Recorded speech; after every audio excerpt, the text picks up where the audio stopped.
നമസ്കാരം. ഇന്ന് ഒരു നാടൻ നെയ്ച്ചോറാണ് ഉണ്ടാക്കുന്നത്. ഈ ഗ്ലാസ്സിന് 2.25 ഗ്ലാസ് അരി കഴുകി അരിച്ചെടുത്ത് വെച്ചിട്ടുണ്ട്. വെള്ളം വിറ്റിയിട്ട് റെഡിയാക്കി വെച്ചിട്ടുണ്ട്. ഒരു സവാള നേർങ്ങനെ കട്ട് ചെയ്ത് വെച്ചിട്ടുണ്ട്. ഇനി പെട്ടെന്ന് നമുക്ക് ഉണ്ടാക്കാം. കുക്കർ വെച്ച് സ്റ്റവ് ഓണാക്കിയിട്ടുണ്ട്. നമുക്ക് കുറച്ച് വെളിച്ചെണ്ണ ഒഴിക്കാം. ഒരു 1.5 ടേബിൾ സ്പൂണോളം ഒഴിക്കുന്നുണ്ട്.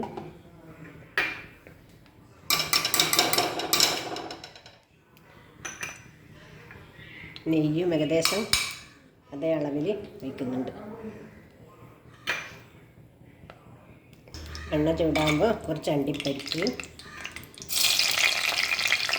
കഴുകിയെടുത്ത മുന്തിരി ചേർക്കാം.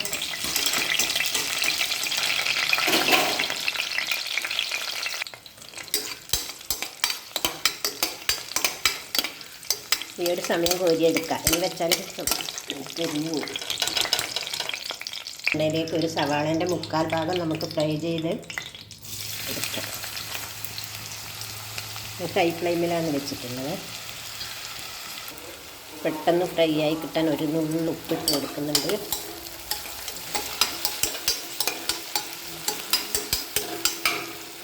കരിയാതെ ഇളക്കി ഫ്രൈ ചെയ്തെടുക്കാം. ഇതാ നമ്മളെ സവാള ഈ രീതിയിലായിട്ടുണ്ട്. നമുക്ക് പെട്ടെന്ന് കോരിയെടുത്ത് മാറ്റി വെക്കാം. നമ്മുടെ സവാള കോരിയെടുത്തു. ഞാനിതിൽ 2 ഏലക്കായ ഇട്ടിട്ടുണ്ട്, പിന്നെ 2 ഗ്രാമ്പും. നിങ്ങൾക്ക് അളവ് വേണമെങ്കിൽ കൂട്ടാനൊക്കെ. അതിൻ്റെ അളവധികം ടേസ്റ്റ് അധികം ഇഷ്ടമല്ല. കുറച്ച് കറിവേപ്പിലേൻ്റെ കൂടെ ഒരു പച്ചമുളക് ചേർക്കുന്നുണ്ട്. നമുക്ക് സവാളേൻ്റെ ഒരു ചെറിയ ഭാഗം മാറ്റി വെച്ചത് ചേർത്ത് കൊടുക്കാം.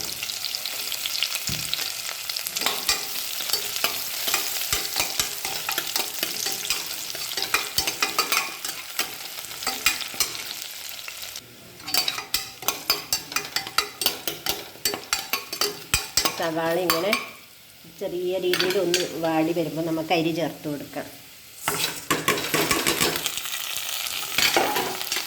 ഫ്ലെയിം കൂട്ടി കൊടുത്തിട്ടുണ്ട്. അരി എണ്ണയിലൊന്ന് നന്നായിട്ട് വറുത്ത് യോജിപ്പിക്കാം. എണ്ണ നന്നായിട്ട് അരിക്കൊന്ന് പിടിച്ചോട്ടെ. 3-4 മിനിറ്റ് നന്നായി ഇളക്കിയതിന് ശേഷം നമുക്ക് തീ കുറച്ചിട്ട് തിളക്കാറായ വെള്ളം, ഞാൻ 2.25 ഗ്ലാസ് അരിക്ക് അതേ ഗ്ലാസ്സിന് 4.5 ഗ്ലാസ് വെള്ളം കൃത്യം ഒഴിച്ചിനെ, കുറച്ചിട്ടേ ഇല്ല. തിളക്കണ്ട. തിളച്ചാൽ നമുക്ക് കുക്കറെല്ലാം അടക്കാൻ വലിയ ബുദ്ധിമുട്ടായിരിക്കും. ഇപ്പം ഞാൻ തീ കുറച്ചിട്ടേ ഉള്ളത്.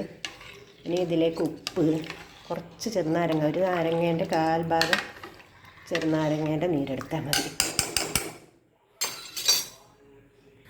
ഞാൻ ഇതിലേക്ക് ഒരു സർവ്വസുഗന്ധീൻ്റെ ഇല, പിന്നെ ഒരു 1/4 ടീസ്പൂണ് ചെറുനാരങ്ങ നീര്, 1/4 ടീസ്പൂൺ ഉപ്പ്. ഉപ്പിൻ്റെ അളവ് ഈ സമയം നമുക്ക് ഇളക്കിയിട്ട് നോക്കിയാൽ പാകത്തിന് ഉപ്പാണെങ്കിൽ നെയ്ച്ചോറിനും പാകത്തിന് ഉപ്പായിരിക്കും.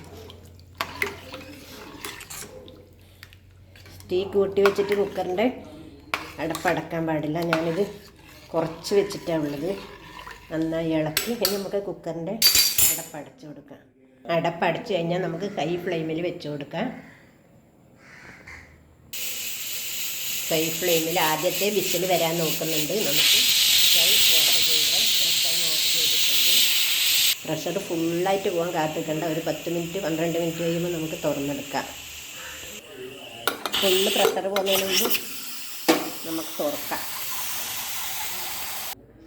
പ്രഷർ ഫുള്ള് പോകുന്നതിന് മുമ്പ് തുറന്നിട്ട് തന്നെ പാകത്തിന് വെന്തിട്ടുണ്ട്.